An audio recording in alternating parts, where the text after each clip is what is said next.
Africa has the potential to be a crucial part of the solution for the world. With our massive untapped renewable energy potential, the world's youngest and fastest growing workforce, and abundant natural assets, our continent has the fundamentals to be a major player in the three critical areas needed to avert the climate catastrophe. 1, protecting our natural carbon sinks. 2, greening global production and consumption.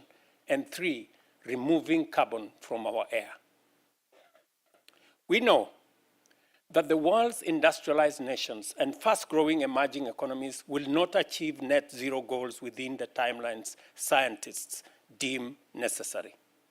This opens up huge potential opportunity for Africa, not just in limiting its own emissions, but in helping accelerate reduction of emissions elsewhere.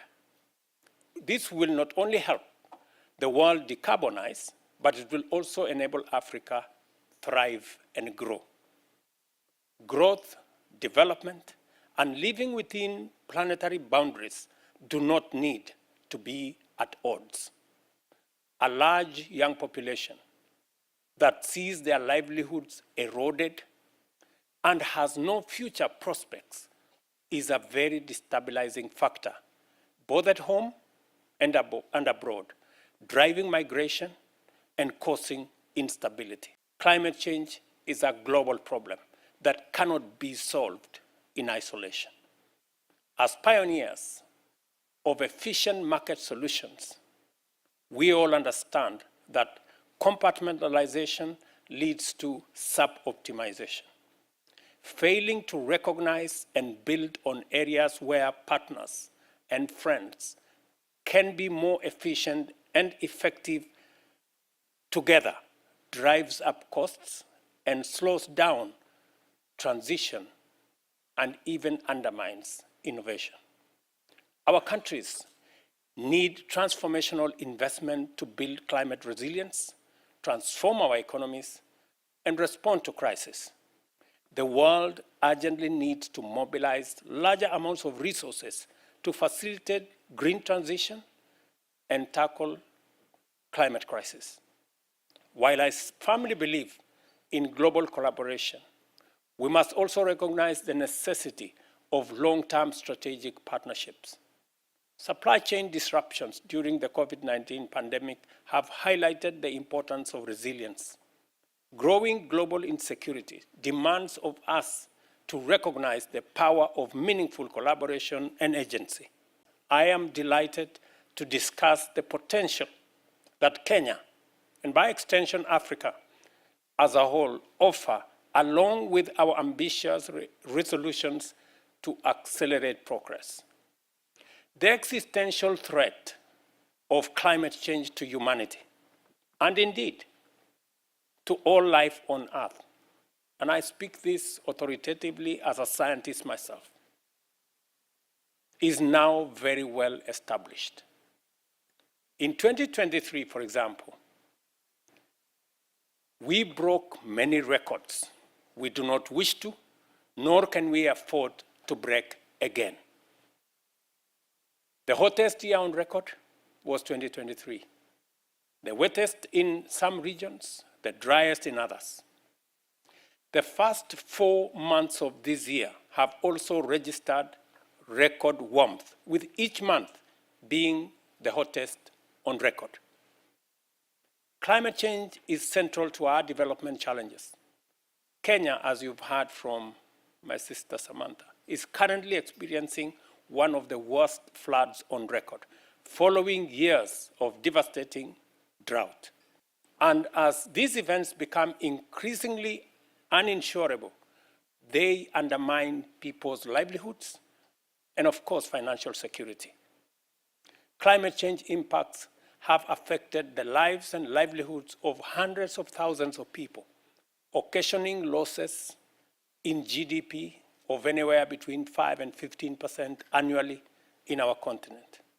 The rising costs of adaptation are diverting funds from essential services like health, education, social services, potentially destabilizing our continent and the globe in general. Our electricity generation is 93% renewable from geothermal, hydro, wind, and solar. We aspire for our electricity generation to be renewable 100% by 2030, which is in just 6 short years.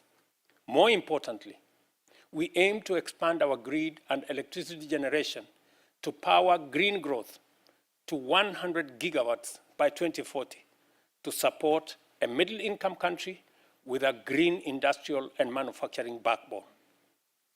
When one is as green as we are, the challenge transcends a mere green transition. Our potential and ambition reach much higher. We aim to realize climate-positive, clean growth.